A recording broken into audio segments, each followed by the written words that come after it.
Coronavirus, Donald Trump interdit aux Européens d'entrer aux USA, décision sanitaire ou politique.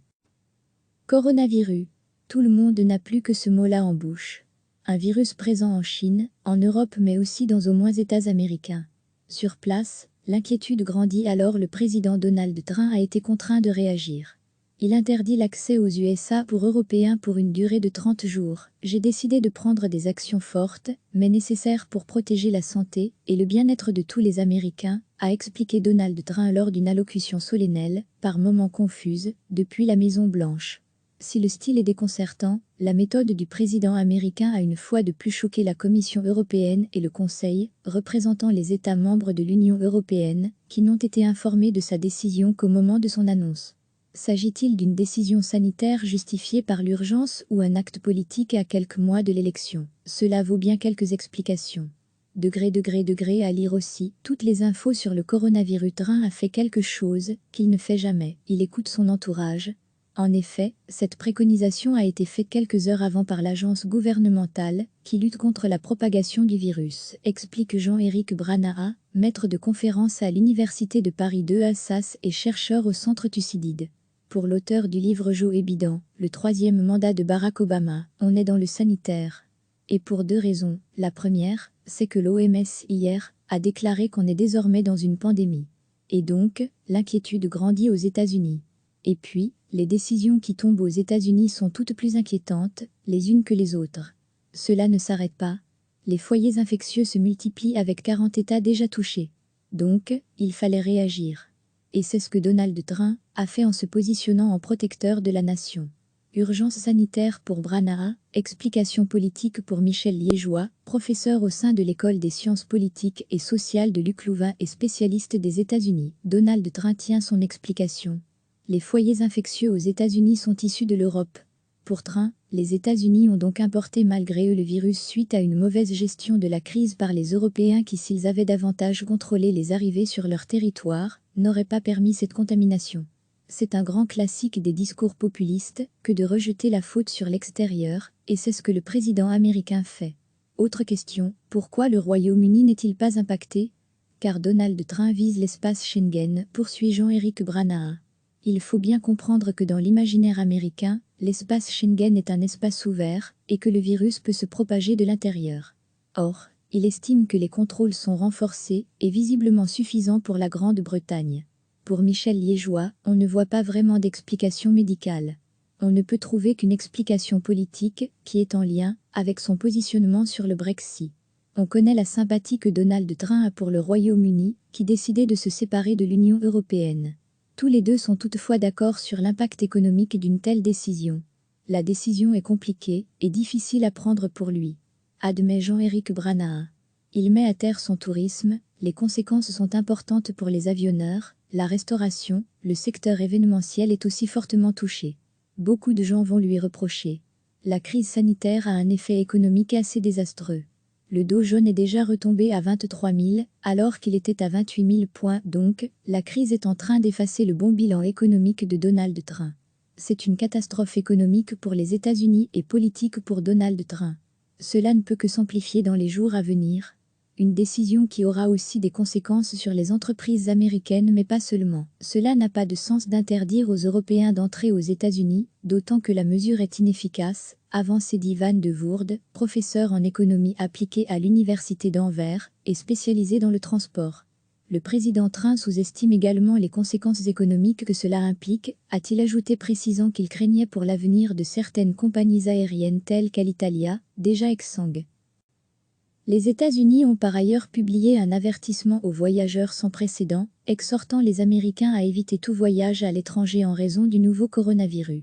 Le département d'État recommande aux ressortissants américains d'éviter de voyager à l'étranger en raison de l'impact mondial du Covid-19, étendant le niveau de mise en garde déjà adopté pour l'Italie ou la Corée du Sud à l'ensemble de la planète.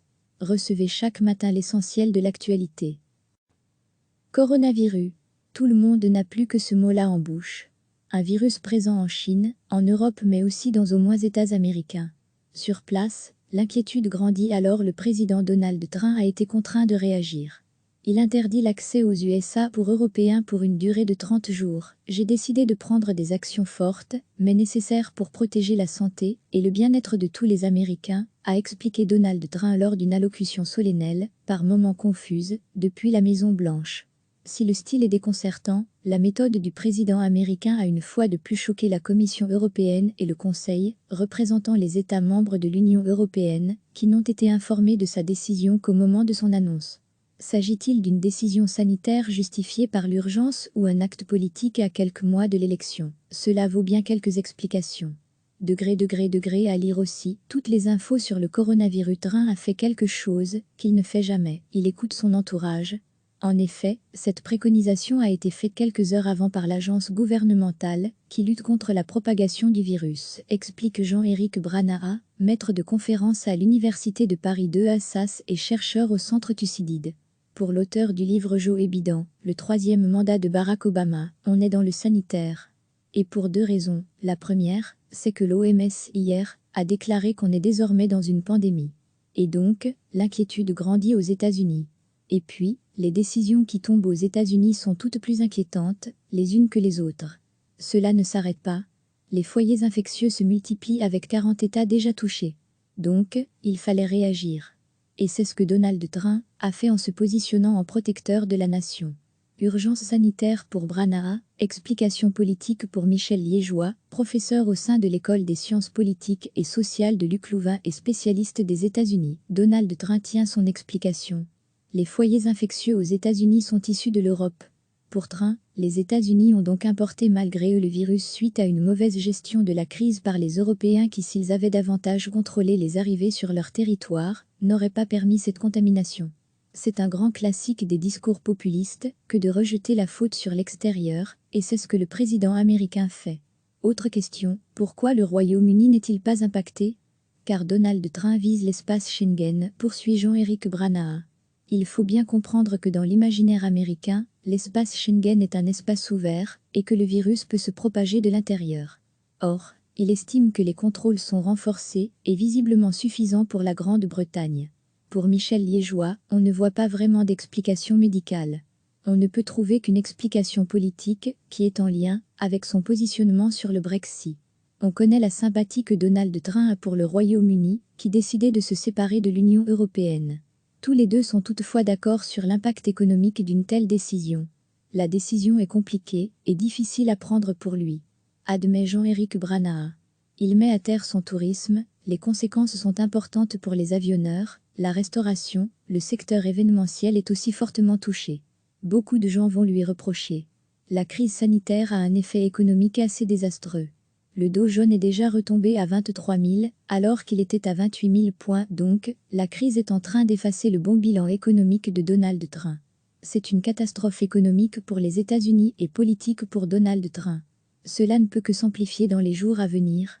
Une décision qui aura aussi des conséquences sur les entreprises américaines mais pas seulement. Cela n'a pas de sens d'interdire aux Européens d'entrer aux États-Unis, d'autant que la mesure est inefficace, avance Van de Voorde, professeur en économie appliquée à l'Université d'Anvers et spécialisé dans le transport.